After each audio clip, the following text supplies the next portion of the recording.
Ingat juga ya. Assalamualaikum warahmatullahi wabarakatuh. Selamat pagi, Pak Komar dan teman-teman sekalian. Pada kesempatan kali ini, kami dari Regu Tulip akan mempresentasikan hasil kerja kami untuk mata kuliah etika profesi. Boleh next slide.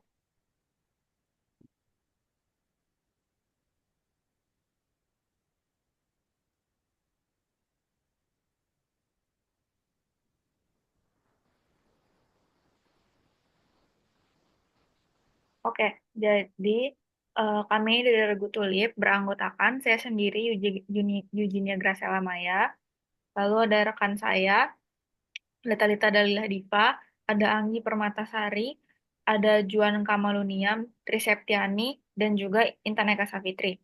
Next.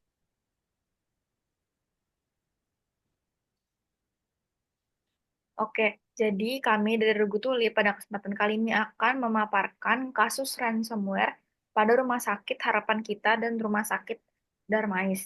Jadi apa yang terjadi di kasus ini? Jadi pada tahun 2017, Rumah Sakit Harapan Kita dan Rumah Sakit Darmais mengalami serangan ransomware WannaCry.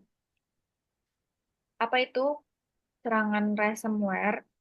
Jadi ransomware ini menyerang sistem komputer mereka, membuat data penting di rumah sakit terkunci. Akibatnya, layanan administrasi seperti pendaftaran pasien dan penjadwalan menjadi terganggu.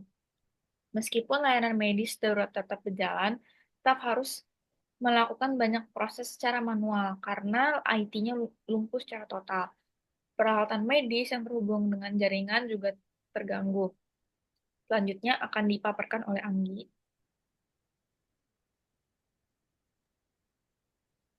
Serangan ini terjadi karena WannaCry memanfaatkan celah keamanan di sistem operasi Windows yang belum diperbarui.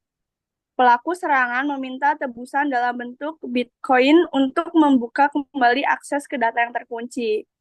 Setelah serangan, rumah sakit segera bekerja sama dengan pemerintah dan pakar keamanan cyber untuk memulihkan sistem. Pemerintah juga mengeluarkan peringatan kepada instansi lain untuk memperbarui keamanan sistem agar serangan serupa bisa dihindari. Kejadian ini menjadi peringatan besar bagi sektor kesehatan tentang pentingnya menjaga keamanan cyber.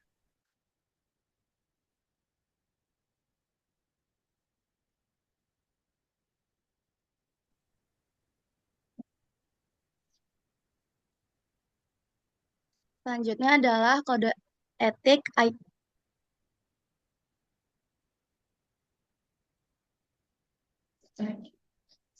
Selanjutnya adalah kode etik IEEE yang dilanggar.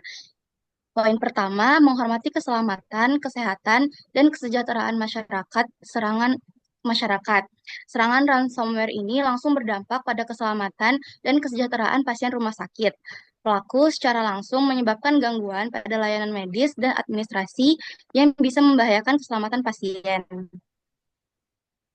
Yang kedua yaitu di poin ketiga, bertindak dengan jujur dan realistis dalam menyatakan klaim atau estimasi berdasarkan data yang tersedia. Serangan ransomware melibatkan manipulasi dan pemerasan yang sangat bertentangan dengan prinsip kejujuran dan integritas yang oleh IEEE. Pelaku tidak bertindak dengan transparansi atau kejujuran. Lalu yang ketiga itu di poin ketujuh menghindari perilaku yang merusak reputasi profesi.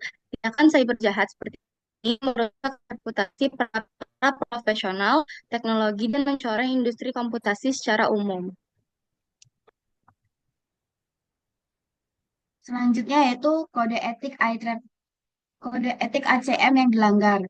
Yaitu untuk yang pertama itu melanggar poin 1.2, menghindari bahaya terhadap orang lain, termasuk hilangnya data, cedera, atau kerugian serangan ransomware yang menyebabkan hilangnya akses ke data penting, dan menempatkan pasien serta staf rumah sakit dalam situasi berbahaya.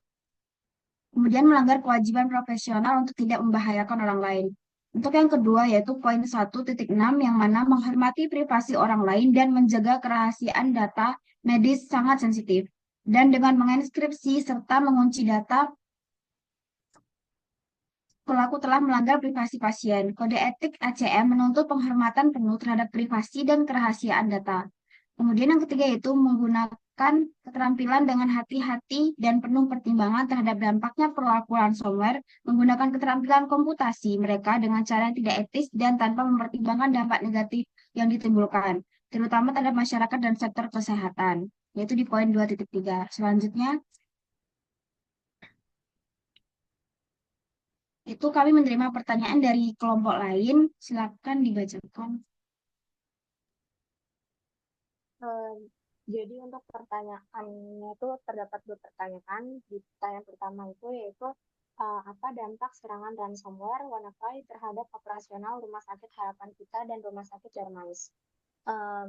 Untuk jawabannya itu pelaku melanggar poin 1.2 karena serangan mereka menyebabkan bahaya terhadap orang lain, termasuk hilangnya akses data penting yang mengganggu layanan medis dan administrasi, sehingga membahayakan pasien dan staf rumah sakit.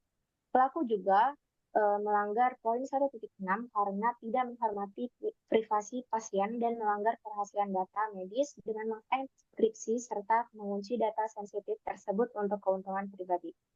Next. Eh, eh, Pertanyaan selanjutnya yaitu mengapa tindakan pelaku serangan ransomware melanggar poin 1.2 dan 1.6 dari kode etik ACM? Jawabannya yaitu serangan ransomware WannaCry menyebabkan data penting rumah sakit terkunci, sehingga layanan administrasi seperti pendaftaran pasien dan penjadwalan pasien menjadi terganggu. Sistem IT rumah sakit menjadi lumpuh dan memaksa staf melakukan banyak proses secara manual. Beberapa peralatan medis juga yang terhubung ke jaringan juga terpengaruh. Meski layanan medis darurat tetap berjalan, serangan ini menimbulkan hambatan signifikan dalam operasional rumah sakit dan memperlihatkan pentingnya keamanan cyber di sektor kesehatan. Baik, sekian.